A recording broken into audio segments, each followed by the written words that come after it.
بسم اللہ الرحمن الرحیم الحمد للہ وکفا وسلام علی عبادہ الذین اصطفیٰ محمد واہل بیتہ طیبین۔ امام زمانہ علیہ السلام کا ایک بہت ہی قیمتی فرمان جو کہ آپ نے اپنے فداکار شیخ مفید کے نام لکھا، اس میں آپ نے کیا لکھا؟ شیخ مفید کے ذریعے سے ہم تک جو پیغام پہنچایا وہ یہ ہے، وَلَوْ أَنَّ أَشْيَاعَنَا وَفَقَهُمُ اللَّهُ لِطَاعَتِهِ عَلَى اجتماع القلوب فی الوفاء بالعہد علیہم لما تأخر عنہم الجمن بلقائنا۔ امام نے فرمایا کہ اگر ہمارے شیعہ اللہ تعالیٰ انہیں اپنی اطاعت کی توفیق عنایت فرمائے،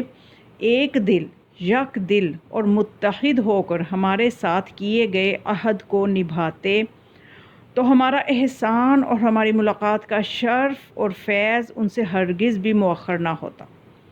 یعنی کیا پیغام امام دے رہے ہیں کہ اگر تمام امام علیہ السلام کے چاہنے والے ایک دل ہو جائیں، متحد ہو جائیں، اپنے دلوں سے کینہ اور نفاق ختم کر دیں تو امام کا ظہور دور نہیں ہے، امام کی زیارت مشکل نہیں ہے۔ لیکن افسوس اس بات کا ہے کہ آج کل ہم اسی چیز کا شکار ہو رہے ہیں کہ تفرقہ بازی بہت پھیل رہی ہے۔ یعنی ایک امت ہونے کا ہمیں قرآن بھی کہہ رہا ہے اور اہل البیت علیہم السلام کی سیرت بھی ہمیں یہی دعوت دیتی ہے، لیکن افسوس یہ کہ ایک امت تو کیا، ہم تو فرقہ در فرقہ ہوتے چلے جا رہے ہیں۔ مومنین کے لیے پہلے تو ایک باہر محاذ کھلے تھے کہ دوسرے مسلک کے جو مسلمان ہیں ان کے ساتھ مسائل چل رہے تھے جو کہ صدیوں سے چلتے چلے آ رہے ہیں، اور اب شیطان نے نیا کام یہ کیا کہ مومنین کو ہی اندر گروپ بندی ان کے درمیان کر دی ہے، جس کی وجہ سے آپ دیکھ سکتے ہیں کہ آج کل سوشل میڈیا پہ اچھے سے اچھے عالم بھی ایک دوسرے کے اوپر اعتراضات اور ایسے الفاظ استعمال کر رہے ہیں، اور یہ نہیں سوچ رہے کہ ہماری اس طرح کی ویڈیوز، ہمارے اس طرح کے معاملات امام زمانہ علیہ السلام کو کتنا رنجیدہ کر رہے ہیں۔ بظاہر نیکی کر رہے ہیں کہ ہم نیکی کا کام کر رہے ہیں کہ ہم ایک دوسرے کی، یعنی مسئلہ یہ ہے کہ کوئی بھی یہ نہیں سوچتا کہ اس وقت ہماری ذمہ داری کیا ہے۔ اس وقت جو زمانے کو ضرورت ہے وہ معصومین علیہم السلام کی سیرت بیان کرنے کی ضرورت ہے تاکہ انسانیت مشکلات سے نکلے۔ لیکن جس قسم کے معاملات کو لے کے بار بار ان پہ بحث کر رہے ہیں، صدیوں سے انہی اختلافات کو ہوا دے رہے ہیں اور نئے نئے اختلافات جنم لے رہے ہیں، اس سے امت کو، لوگوں کو، مومنین کو، جو سادہ لوگ ہیں، جو صراط مستقیم پہ چلنا چاہتے ہیں، انہیں کوئی راستہ نظر نہیں آتا۔ وہ مزید پریشان ہو رہے ہیں کہ ہم کس کی سنیں اور کس کی نہ سنیں۔ تو یہ آپس کی لڑائیاں کہ اگر اہل سنت کی طرف دیکھیں تو وہ بھی آپس میں، ان کے علماء بھی آپس میں لڑ رہے ہیں، آپس میں ایک دوسرے پہ اتنے چیپ ورڈز جو ہیں کہ وہ ایک دوسرے کے اوپر اپنی ویڈیوز میں لگا کے صرف اس میں مقصد کیا ہے، سستی شہرت لینا، زیادہ سے زیادہ فالوورز کرنا، اور پھر یہ چیزیں جو ہیں شیعت میں بھی دیکھیں تو علماء ہی علماء کے درمیان، شیعہ ہی علماء آپس میں ایک دوسرے کے لیے کس قسم کی ویڈیوز بنا رہے ہیں، کس قسم کے کمنٹس کر رہے ہیں۔ تو یہ انتہائی افسوس کی بات ہے۔ اس نقطے کی طرف میں متوجہ کروانا چاہتی تھی کہ ابھی ایک ویڈیو حال ہی میں گزری ہے کہ ایک، میں نام نہیں لیتی، آپ کے شاید نظر سے گزری ہو، کسی عالم نے یہ کہہ دیا کہ خدا یہ فرماتا ہے قرآن میں کہ تم میں سے سب سے زیادہ قابل عزت وہ ہے کہ جو متقی زیادہ ہے، اور اگر تمہارے نزدیک تقوی نہیں ہے تو پھر وہ شخص جو ہے وہ خدا کے نزدیک اس کی کوئی بھی عزت نہیں ہے۔ تو اس لیے ہمیں جو ہے متقی بننا چاہیے، اور اگر تقوی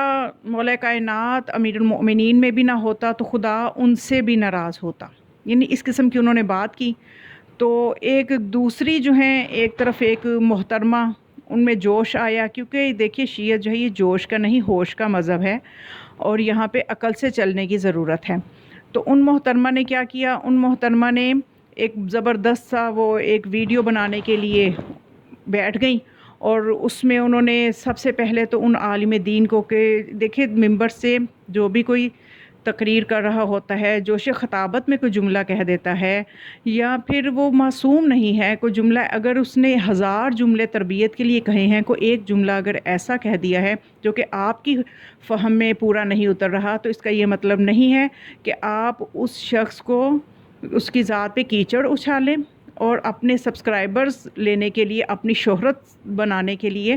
ان کو سیدھا سیدھا آپ اس طرح سے ہی خطاب کرنا شروع کر دیں کہ ملعون مولوی نے یہ کہہ دیا مولا کائنات کی شان میں. تو یہ سب سے پہلے اس طرح کا انداز خطابت ہی یہ ثابت کر رہا ہے کہ جو اس کا جواب محترمہ دینا چاہ رہی ہیں ان کا اپنا جو ہے اخلاق کس قسم کا ہے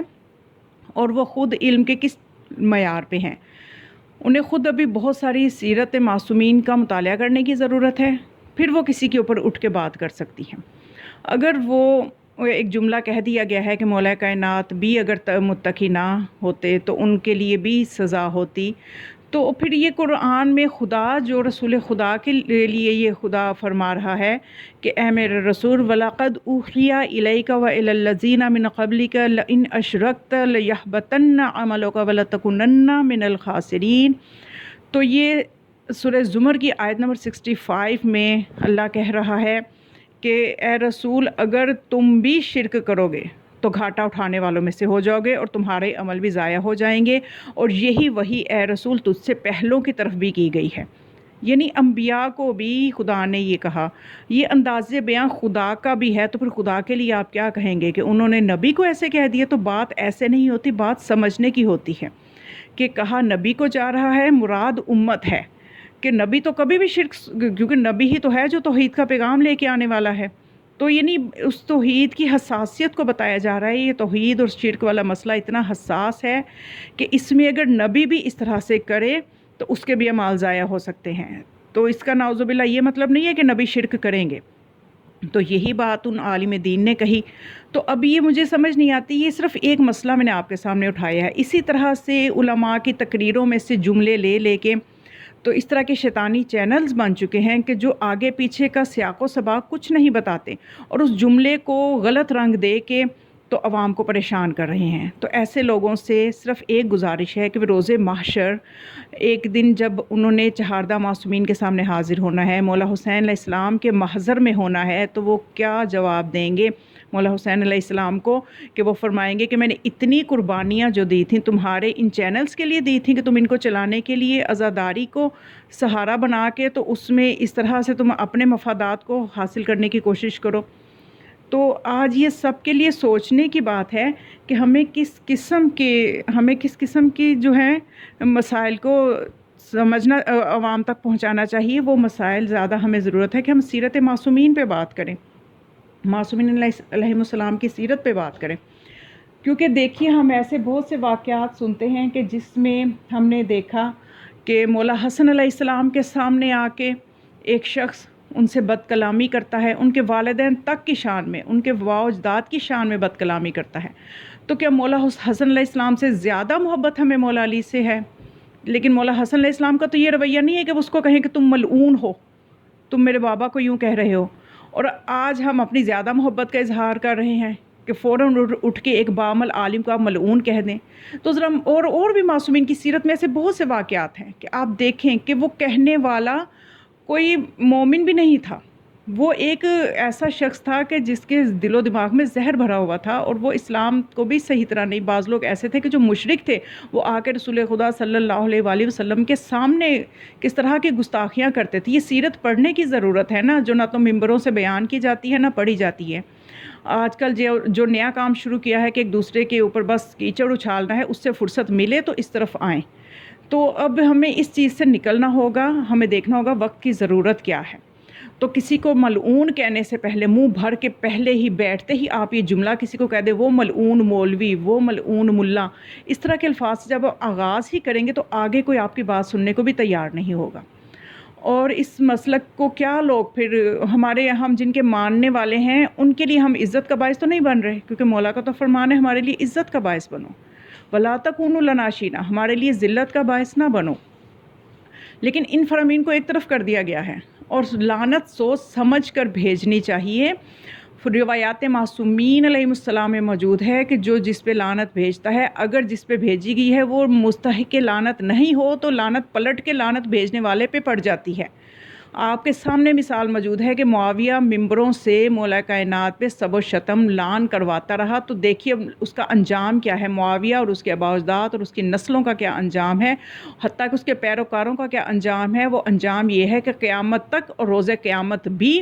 ان پہ لعنت پڑ رہی ہے، ہر ممبر سے لعنت پڑ رہی ہے ان کے اوپر، اس لیے کہ انہوں نے ایسی معصوم ہستیوں کے لیے یہ فیل کیا تھا۔ تو معصوم نے صریحاً فرما دیا کہ جو ایسا کرتا ہے کہ لعنت بھیجتا ہے اور سامنے والا مستحق کے لعنت نہ ہو، وہ لعنت پلٹ کے لعنت ڈالنے والے پہ پڑ جاتی ہے۔ تو اس لیے اپنی جو ہے اس وقت ہمیں سوچ سمجھ کے ہوش مندی سے چلنا چاہیے، کیونکہ ہم کن ہستیوں کے بارے میں اپنا نام منسوب کن سے کرتے ہیں، ان کی سیرت کیا تھی، وہ ہم سے کیا چاہتے ہیں۔ زمانے کے امام کا ظہور ہمارے اتحاد پہ موقوف ہے، اور جب ہم آپس میں ہی بکھر جائیں گے